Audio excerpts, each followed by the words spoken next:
नमस्ते दोस्तों, मैं सुनील भटनागर आज एक इम्पॉर्टेंट टॉपिक लेके आया हूँ। और दोस्तों, ये जो टॉपिक है इसका नाम है स्टैटिस्टिकल क्वालिटी कंट्रोल। फ्रेंड्स, जब भी हम कहीं डिपार्टमेंट के अंदर जाते हैं, किसी फैक्ट्री के अंदर विजिट करते हैं, तो ज़्यादातर लोग कहते हैं कि मैं एसक्यूसी में काम कर रहा हूँ। When I talk about what is SQC, तो बोले जी quality control. But friends, the actual name of SQC is statistical quality control. Now, what is SQC? The main objective of the quality control is to use of statistical techniques for obtaining, maintaining uniform, acceptable quality. SQC का basically मतलब क्या है कि हम statistical techniques employed करते हैं जिससे कि जो हमारी क्वालिटी मेंटेन रहे, और साथ ही साथ जो हमारा प्रोसेस है वो कंटिन्यूअस फ्लो होता रहे। दोस्तों, अगर आप मैथमेटिक्स से डरते हैं, अगर आप इंजीनियर बनना चाहते हैं, तो मैथमेटिक्स काम आएगा। क्योंकि मैं कई बार बच्चों से इंजीनियरिंग कॉलेजेस में बात करता हूं तो बोले सर, ये एसक्यूसी, स्टेटिस्टिक्स, मैथमेटिक्स का रोल क्या है, हमारा तो काम ही नहीं है इससे, ये पढ़ाई क्यों जाती है। और naturally it is a very tough जो है। अगर हम देखें कि बहुत 90% 80% स्टूडेंट्स जो है वो मैथ्स जो है वो पास ही नहीं कर पाते। पर दोस्तों, अगर मैथ्स को दिया है, सिलेबस में दिया है, तो उसका एक पर्पस है।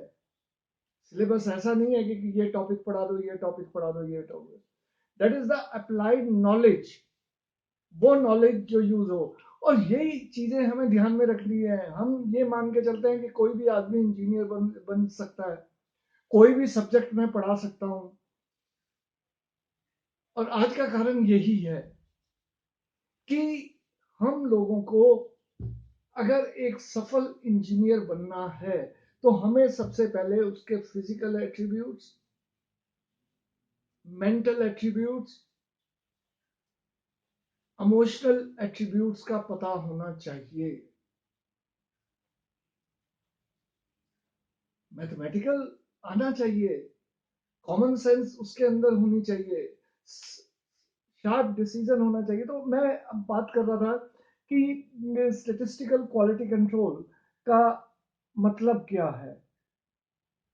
और जैसा आप सब लोग जानते हैं कि प्रोसेस जो है हमारा, it is a combination of 5, बल्कि मैं इसमें छठा और ऐड करता हूं। दैट इज मैन, आदमी, material, machine, method, minutes and money. एक सफल इंजीनियर को या एंटरप्रीनियर को इन सब का इफेक्टिव यूज, बढ़िया ढंग से इनका यूज आना चाहिए। और ऑब्जेक्टिव क्या है मेरा? अल्टीमेटली मुझे ऐसी प्रोडक्ट बनानी है जो कस्टमर को पसंद आए, उसका उसका पर्पस सॉल्व हो, उसका जो उसने डिजायर करी है।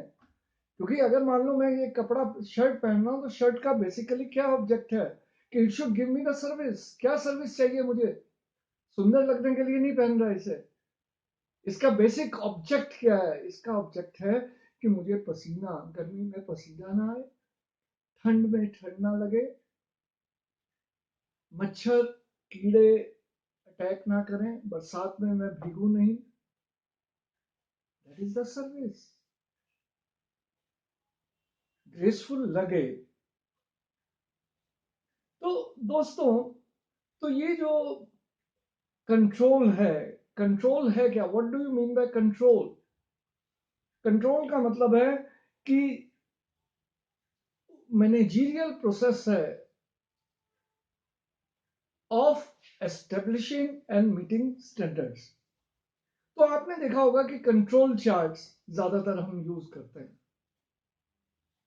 तो कंट्रोल चार्ट्स हैं क्या? इसका ऑब्जेक्टिव क्या है?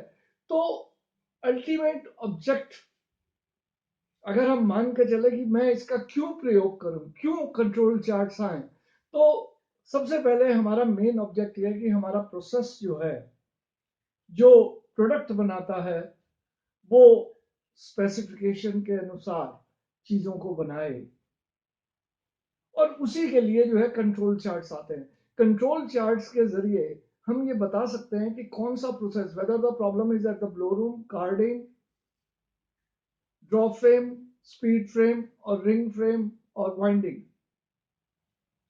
तो कंट्रोल चार्ट जो है ये ग्राफिक कंपैरिजन होता है of performance data to computed. इसको हम क्या करते हैं कि कंट्रोल लिमिट्स के जो है हम इसमें ड्रॉ करते हैं,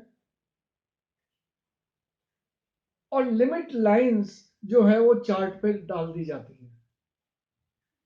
जैसे अगर मैं यहां पे बात करूंगा, this is my average, these are the control limits, x bar, this is the average of the reading, this is the say number of readings, number of sample, average, and here lower limit, and this is the upper limit.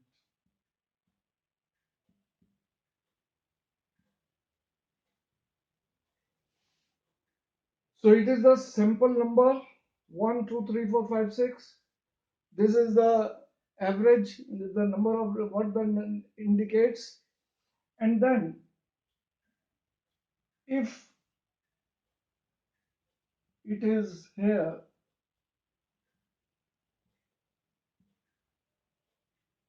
this is the observed value.